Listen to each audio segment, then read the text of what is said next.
If it was my first day here in Poland, Dzień dobry, jak się masz, is to enroll for a Polish language class. Yes, I said it. Here are the top things I would like to know for my smooth transition into Poland. So let's get right into this video.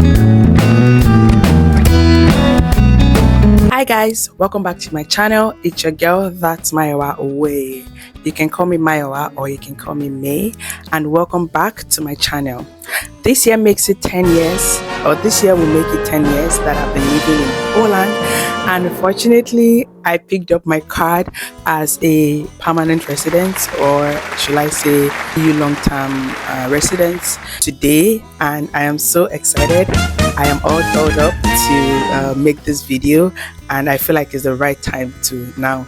I feel like it's a good day to make this video. Actually, I've been wanting to make this video, and basically, if it was my first day here in Poland, here are the top information I would like to know for my smooth transition into Poland. Here, okay, the first thing I'm going to do landing is to go register my stay or my residence in Poland.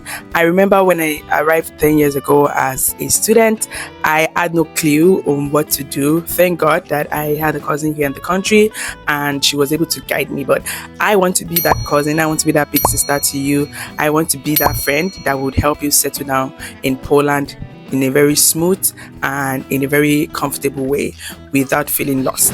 So if you plan to stay in Poland longer than 30 days, which I believe is why you're watching this video, as a foreigner, either as a student or you're coming to work, or you're coming to stay here with your spouse, you need to go and register your stay. This process is called zameldowanie.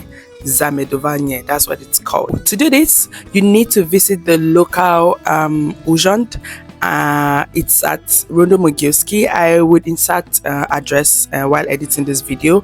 And to register your stay, you need the following documents. You need your passport ID. You need to have a proof of residence, like a house contract. If you're a student, you can go to your dormitory and then they will give you confirmation of stay in the dormitory. I mean, like your dormitory's reception. They know what this is. Just tell them you want to register your stay zameldowanie, and they will give you the right document to. You can also use a utility bill if you don't have a house contract yet, but I believe you should have a house contract if you're going to be staying in Poland, in the dormitory or as a rental property. Also, of course, in your passport to be your valid visa, because they're going to check like the reason for your stay here. So you're going to go there with your passport that has a valid visa. The second thing I would do is to apply for my PESEL. PESEL is the social security number in Poland, and you basically need it to do any and everything that you want to do in this country. Like, you need your PESEL. So that's the second thing that I'm going to apply for. And lucky enough, if you're living in Krakow, the office is right next to the urząd, the office where you register for PESEL. So you just walk like 2-3 minutes and you're right there in the office. I will also insert the address if I can find it while editing this video. PESEL is also a Polish identification number, aka social security number. I'm using social security because it's just more popular way of understanding it for you. You need PESEL for things like health insurance. You need it to be able to open a bank account. They're going to ask you for your PESEL. You need it for employment. If you're here for work, then you need to get your PESEL because they need it to process your work permit. And if you're a student that will be looking for a job, let's say you found a job, you would need the PESEL once they are working on your registration in the company. You will need your PESEL for your taxes. You basically need it for everything, like I've already said. So I will register my PESEL next after registering for my residency. And please note that it is free. It's completely free to obtain the PESEL. When you go to the office, you don't need to pay any amount. You just go there, you get your ticket, and you tell them why you're there. And usually they speak English in the one that is in Krakow, so you don't have to also speak Polish to be able to. And if you're in another city, of course, find out where you can register your PESEL in Poland. The third thing that I would get if I was a newbie in Poland in my first month is an health insurance. So I'll tell you my own quick story. When I came from Nigeria, I came with my Nigerian health insurance. However, along the line, the health insurance was for 1 year, supposed to be for 1 year. However, along the line, I got sick and my friends called the ambulance. And I thought, like, oh, I had this health insurance. So because they said it would cover it, I got sent a bill of a whooping 600 zloty. Imagine 600 zloty 10 years ago. That was a lot of money for a student like myself. I wasn't working and I had to pay it out of pocket because my health insurance from Nigeria told me that because I had already stayed more than 3 months in Poland, it's not valid. Like for the 1 year health insurance, I would have to go to Poland I would have to go back to Nigeria every 3 months to kind of renew it. You see, it doesn't really make sense. So I would have just done the health insurance here. It was so cheap. I think it was 40 something zloty then. And I wouldn't have had to pay that 600 zloty. And thank God that I was able to pay in installment, but I still had to pay this money. So don't be like me. When you get here, go and get a new health insurance. It's affordable. If unless of course you know that your insurance back home is something that you can rely on, then of course you can use it. But for me, it was not reliable and that was a horrible experience for me. And if you're somebody that is here on a work permit, then your employer should do that. Like they should do the health insurance for you because they will be contributing.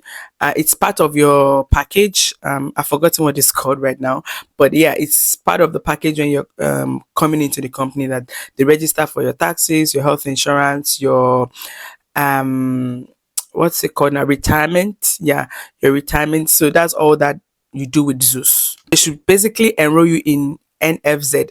NFZ is like the NHS of the UK. That's our own health insurance fund here. So your employer should have registered you with NFZ, or you can buy a private insurance if you're not working. The fourth thing on my list is to open a Polish bank account. Right now, to be very honest, it's quite difficult for foreigners to open a bank account in Poland. I'm the last time I went, the reason they gave for my country, Nigeria, was that we were on the red list. So, kind of, I don't even know how to explain it. You just said we were in the red zone or the red list, and they were not opening an account for some people. That was not the case when I came 10 years ago. I went to the bank, I opened my bank account, and it was not an issue. But in the last, I would say, 2 to 3 years, it's become an issue for them to open. But there are still some banks that are still opening for foreigners, I believe. You just have to research. I don't want to call the name of any banks because I don't know if they are currently, because some banks that were given 2 years ago, as of now, they are no longer given. So you would have to do your research when you arrive Poland so that you have a bank account.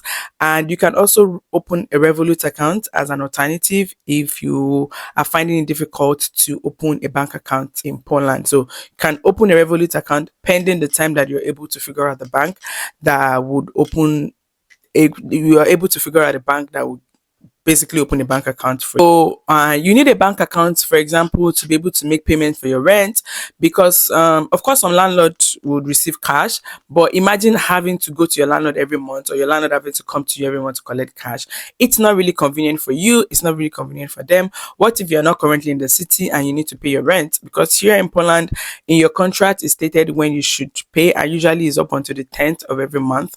So it's highly inconvenient if you don't have a bank account and you have to pay your rent. Also, if you need to receive payment from back home, like if you need to receive money, of course, you need a bank account to store your money or to receive your money. If you're working, your employer needs a bank account to pay your salary. So you also need that.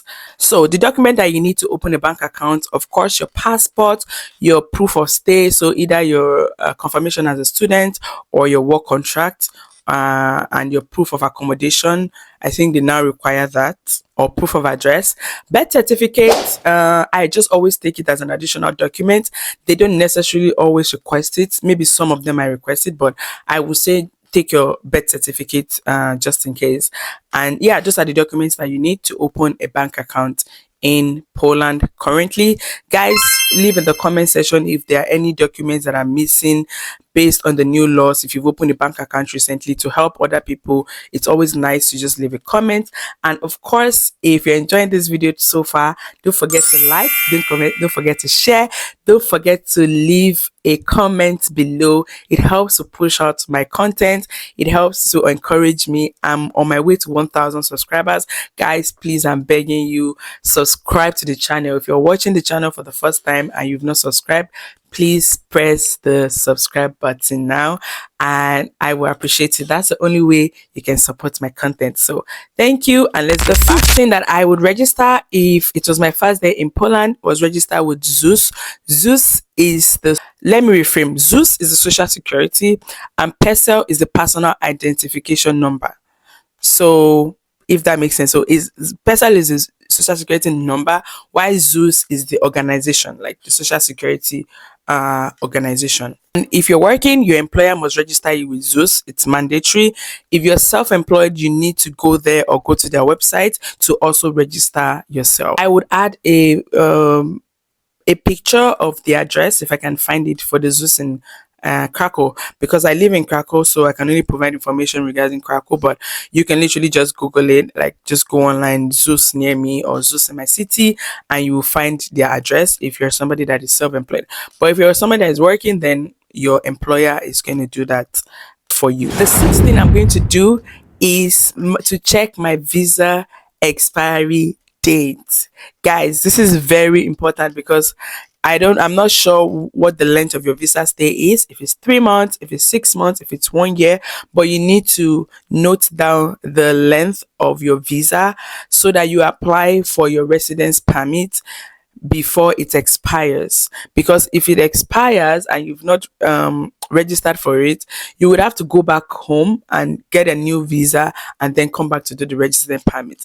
And obviously we don't want that for you. We want you to stay here, and we want you to stay here legally. So I will check the length of my I will check the length of my visa, and then I would use that to apply for my residence permit. So if you have 1 year, for example, I would say you can start applying for your residence permit maybe like 3 months to the end. Right now it takes a bit longer, so depending on your city, you might have to start even earlier than 3 months, maybe 6 months in advance, because in some cities I hear that it takes even more than 6 months to get the fingerprint, which is basically the biometric that they need to start your residence permit, your temporary residence permit process. Residence permit is called TRC. This is temporary residence permit, or in Polish is called the Karta Pobytu. So you need to apply for your Karta Pobytu or your TRC. And this is especially for those that are here to study. And if your study is more than 1 year, then of course you need a temporary residence permit. If you're here to work, of course you are staying here for longer than a year as well, you need a temporary residence permit or the Karta Pobytu. So please, please, please check this and make sure you apply. The seventh thing that I'm going to do is to get a new SIM card.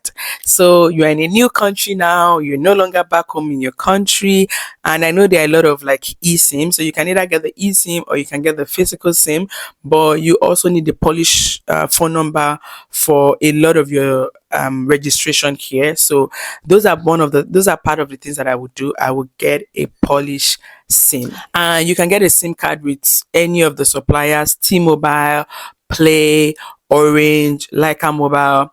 I wouldn't really suggest Leica Mobile, but if you want Leica Mobile, you can go for it. It's not a problem. It's just that for me, it's slow, and I find out that some of these other networks are much stronger, especially in places. There are some parts of Krakow that the internet is not as strong generally. So yeah. Anyway, you will choose whatever you like prefer, or whatever is like easier for you to get. And of course, you can also get internet from the same people, but I feel like your landlord should kind of help you with that. But there are some houses that you have to find the internet yourself, so you can also do this with like UPC, Netia, and you can sign a contract with them based on your stay or based on the length of your contract in that apartment, so that you will have, of course, internet. You need internet everywhere here. Another thing that I would get if I was a student, or if I was somebody that does not have a car and I will be going to work every day or every other day, like 3 times a week, I will get a monthly bus pass. The reason why I'm saying I will get a monthly bus pass is because this bus pass works for both the tram and the buses. And honestly, when you calculate it, it's way cheaper to get this bus pass, and you get much more peace of mind than when you are just paying out of pocket for it. So every time you get on the tram, you're paying for it out of pocket. I think it's worth getting the bus pass. And I believe that you get a discount of if you pay for 6 months upfront, then you're going to pay for 5 months instead of 6 months. So you get like 1 month discount. And for the people that are working, I think if you've worked for over a year in Poland, you would also get a discount.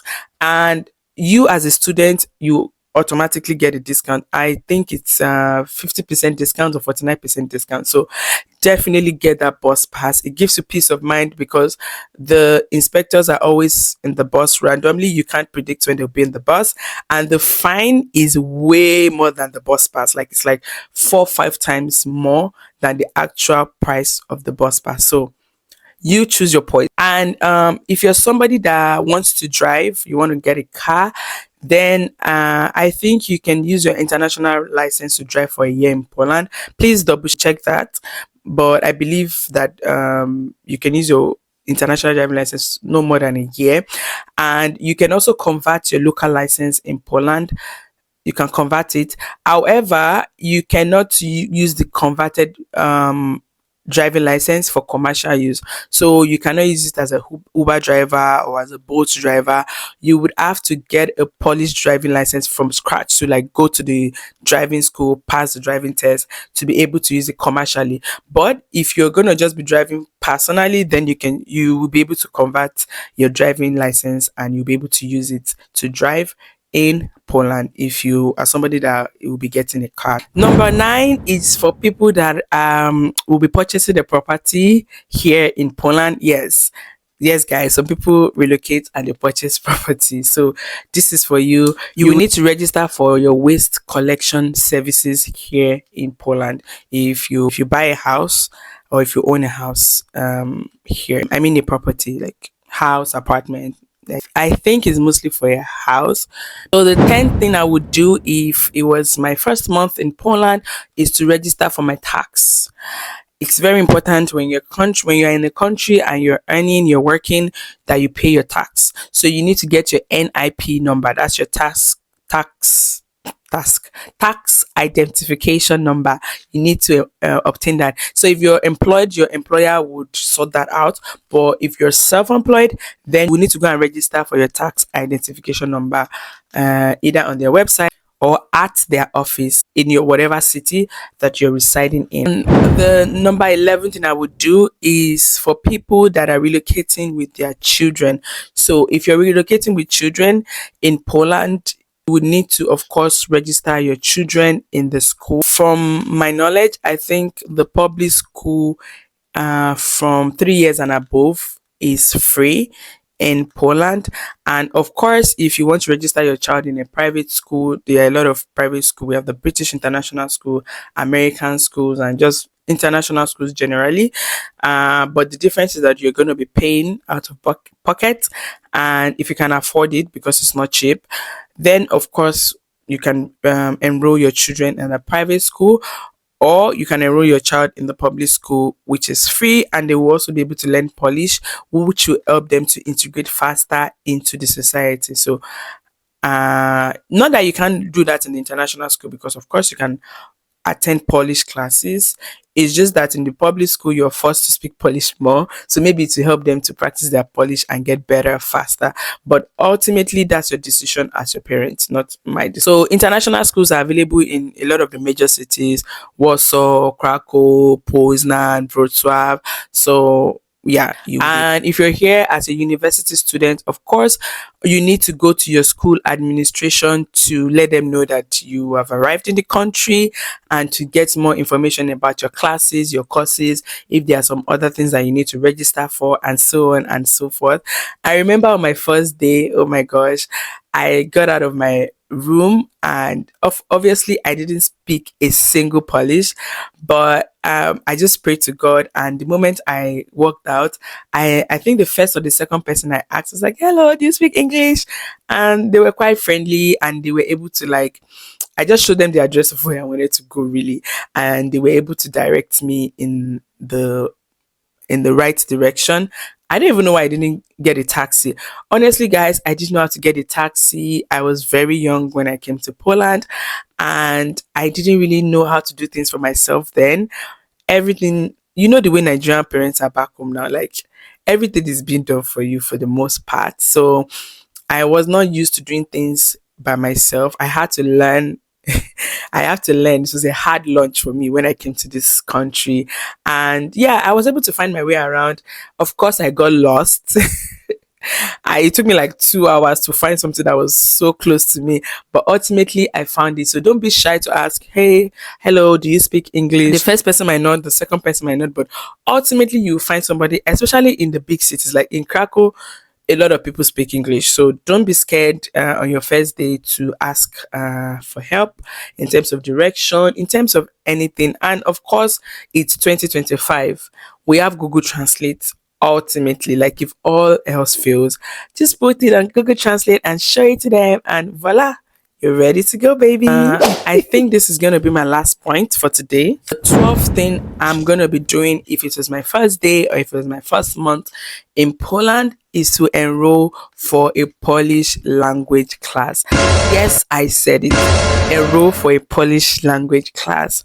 Look, you are in a country where English is not the first or the second or the third language. And it's just an icebreaker when you can say a few words. You might not be fluent, but it's an icebreaker. Like I find that people are much more open and receptive to me when I start with "Dzień dobry, jak się masz" instead of "Hello, how are you? I need help." Because I could literally say "Dzień dobry" and then ask my question in English. They are much more receptive than when I'm just like "Hello." Yeah, so just learn a few of the easy words. One of the most important word is obviously hello or good morning, dzień dobry. Thank you, which is dziękuję. How are you, which is like jak się masz. So yeah, so dzień dobry and dziękuję is very, very important to learn, which is hello and thank you. Be polite. There are a lot of free courses online, of course, that you can do on YouTube.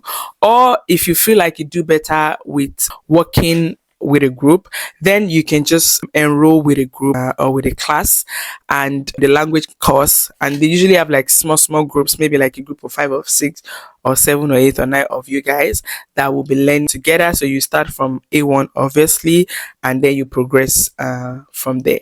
I've been here for almost 10 years and my Polish is still not like business level, but I call my Polish communicative. Communicative, like the word says, is communicative. Like I can communicate and I can get my way around. I call my Polish like the practical Polish. So I can literally get everything I need in Polish. I might not be able to do a whole video like this in Polish, but I can say a few things. So let me say a few things actually. Cześć, mam na imię. No, let me change that. Cześć, nazywam. So nazywam się is if I want to introduce my name and my last name, which is nazywam się Mayowa Owe. Or if I want to say my name, I can just say mam na imię Mayowa bardzo mi miło, which is like nice to meet you. Miłego dnia, which is good day. And I can ask for things like gdzie jest so, which is where is this. So pretty much I got my Polish in a very practical way, and I definitely understand more than I speak. I need to practice more, but that's okay. So guys, thank you so much for watching this video. Thank you so much for sitting down here. I really appreciate you joining me and hanging out with me today. Say some congratulations to me in the comment section on getting my long-term stay in Poland 10 years later. It's been a long time coming. I'm so grateful to God and I'm so grateful for Poland. I've really loved this country and I feel at home here, to be very honest. I think I have finally found a second home, and this PR has just made it even more permanent. for me. There's some investment that I've made here also that has made it more permanent, but getting the permanent stay from the government is a stamp of permanency for me. I'm rambling at this point. I'm just so grateful to God. I'm so thankful. I'm so happy, and I'm launching I'm launching it tomorrow. I'm actually traveling to visit my friend tomorrow. That's why I'm sitting down to film this video today, because I don't know if I'll be able to film content when I'm there. I'll try to film content, but I cannot promise to film content. So anyway, thank you so much, Jinkoye Badzo. Thank you so much for watching this video. It's still your girl, that's Mayowa, and I will catch you in my next video. Leave a comment, like, share, and subscribe. Toodles! So you need health insurance for things like you need PESEL.